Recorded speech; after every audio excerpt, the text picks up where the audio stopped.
The Kerala story cinema യുവതലമുറയ്ക്കായി പ്രദർശിപ്പിച്ച സഭയുടെ തീരുമാനം അഭിനന്ദനാർഹമെന്ന Idukki parliament മണ്ഡലം NDA സ്ഥാനാർത്ഥി സംഗീത വിശ്വനാഥ്. സിനിമ നൽകുന്ന ഒരു സന്ദേശമുണ്ട്. ലവ് ജിഹാദിനെ ആശങ്കയോടെയാണ് സമൂഹം നോക്കിക്കാണുന്നത്. അതിപ്പോഴുമുണ്ട്. അതുകൊണ്ട് തന്നെ യുവതലമുറയ്ക്ക് അവബോധം നൽകേണ്ടതുണ്ട്. അത് മാത്രമാണ് സഭ ചെയ്തതെന്നും സംഗീത വിശ്വനാഥ് വ്യക്തമാക്കി.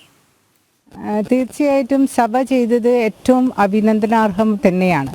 കാരണം ഇന്ന് കാലത്തിൻ്റെ അവസ്ഥ എന്താണെന്ന് മനസ്സിലാക്കി സഭ അത് യുവതലമുറയിലേക്ക് ആ മെസ്സേജ് കൊടുക്കുകയാണ് ചെയ്യുന്നത്.